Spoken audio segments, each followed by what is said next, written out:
the winter within. The morning sun rose slowly over the hills, painting the fields of golden wheat in soft light. Birds sang from the branches of the old banyan tree near the edge of the field, and a faint mist still lingered in the valleys. In a small countryside village of green paddies and dusty roads lived Old Chun, a farmer known for his wrinkled face, strong hands, and quiet heart.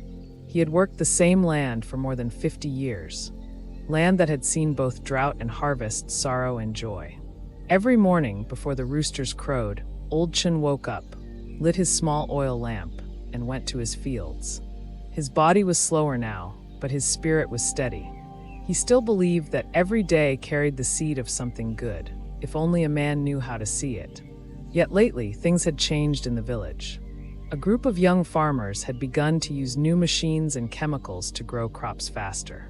They mocked Old Chun for using his old tools, his ox, and his patient ways. "Old man," they laughed, "you're wasting time with that wooden plow. Look at us. Our rice grows faster. Our yields are double." Old Chun only smiled. "The earth has its own rhythm," he said softly. "You cannot rush what heaven has set in time." They laughed louder, thinking he was foolish. But Old Chun didn't argue.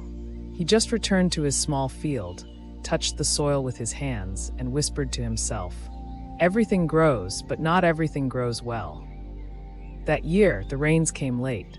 The younger farmers, proud of their new ways, flooded their fields early, thinking they could force the rice to grow quicker.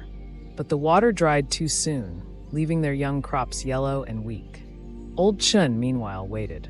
He studied the sky, felt the wind, and listened to the croaking of frogs in the distant marshes, signs the old farmers knew well. When he finally saw the right clouds gather, he guided his ox into the muddy field and began to plow. Neighbors laughed again. Now he plants too late. What does he think he's doing? But Old Chun didn't listen.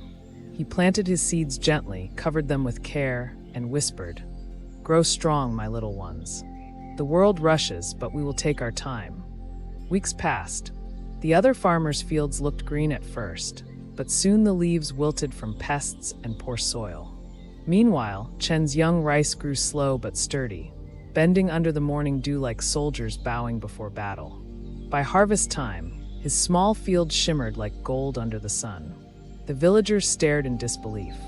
The old man's crop was healthy, rich, and full. Even the chief of the village came to see. "Old Chun," he said, "how is it that your field thrived while the others failed?" The old farmer smiled, his eyes like calm water. "Because I did not try to beat the others.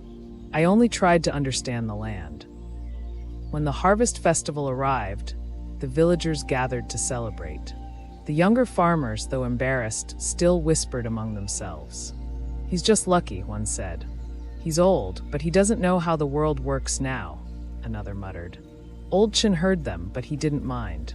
That night, as fireworks glowed in the sky, he sat by his small house, sharpening his hoe, when a boy approached him. It was Han, a neighbor's son, bright-eyed, but often unsure of himself. "Grandpa Chun," the boy asked softly, "how did you know your crops would grow well when everyone else's failed?" Old Chun looked at him kindly. "I didn't know," he said, "but I believed." "Believed?" Han asked, puzzled. "Yes," Chun said. "I believed that if I kept learning, observing, and working honestly, the soil would reward me. The problem is not that others failed.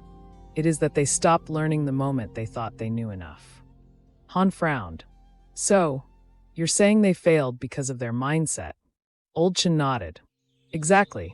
They planted seeds in the ground, but not in their minds. Growth begins here," he said, tapping his head gently, "before it ever reaches here." He pointed toward the fields. Over the next few months, Han began to visit Chun often. The boy helped him water plants, carry baskets, and tend to the ox. Every day, Chun shared a small piece of wisdom. Lessons learned not from books, but from seasons of life itself. "Do not rush," he would say. "The bamboo that grows too fast breaks in the wind." "Do not compare," he reminded. "A seed cannot bloom if it keeps looking at the tree beside it." "Do not fear failure," he told him once when Han spilled a bucket of seedlings.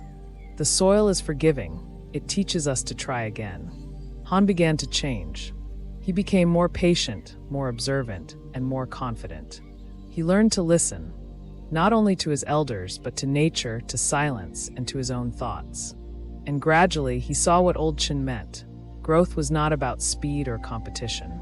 It was about understanding, about becoming better than you were yesterday. The following spring, Old Chen fell ill. The long years of labor had worn his body, though his spirit remained bright.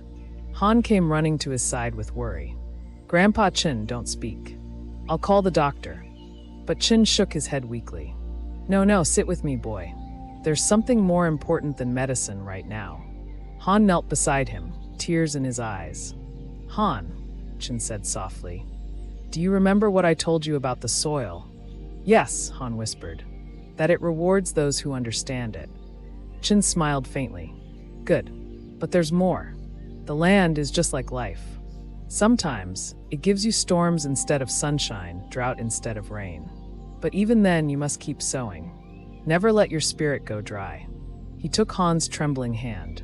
"Promise me you will keep planting, not just rice, but effort, kindness, patience. Those are the real seeds of success." Tears rolled down Han's cheeks. "I promise." Old Chen closed his eyes and whispered, "Then you will never lose, my boy. Because the winner is not the one who finishes first, but the one who never stops growing." That night, as the crickets sang outside, Old Chen passed peacefully in his sleep, his hands folded, as if resting after a long day's work. The next year, Han took over Old Chen's field. Many villagers expected him to give up, for he was still young and inexperienced. But Han remembered every word the old farmer had said.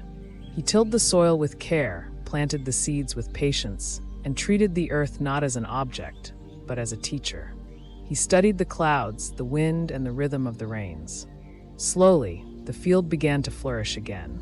When harvest came, his rice shone golden, just like Old Chen's had.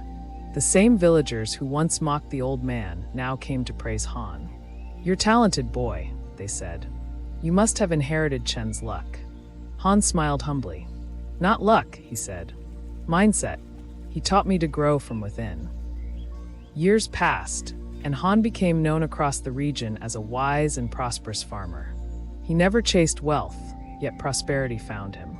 He never competed, yet people admired him. Whenever a young farmer came to him for advice, Han would share the story of Old Chen, the man who taught him that success was not measured by speed or comparison, but by growth. He would say, "The world will try to make you rush, to prove yourself, to win against others. But remember this, the only race worth running is the one against who you were yesterday. That's where the real winner lives, inside you." And every year, during the harvest festival, Han would visit the old banyan tree near Chen's resting place. He would bring a small basket of rice and whisper, "I'm still planting, Grandpa Chen. Still growing." Then he would smile, watching the sunset bathe the fields in gold, and feel the quiet power of the lesson that had changed his life. The same lesson the earth had whispered for centuries. The greatest harvest is not found in the field, but in the heart that refuses to give up. You win not when others fail, but when you rise stronger, wiser, and more patient than you were before. The wind would carry his words across the fields, rustling the rice stalks as if Old Chen himself were nodding in approval. And thus, the legacy of one humble farmer, who never sought fame, never boasted of his strength, and never quit learning, lived on forever in the hearts of those who worked the land with faith. Because in truth, there is a winner inside every one of us. A winner that blooms quietly when the mind grows wiser, when patience replaces pride, and when effort becomes joy. Old Chen had found his victory long ago, not in wealth or praise, but in becoming a man who grew, even when the world stopped believing. And that is how true greatness lives, not in trophies or crowns, but in the winner within. Thanks for watching. If you found this video helpful, hit like, share, and subscribe. Drop a comment below. I'll see you in the next video.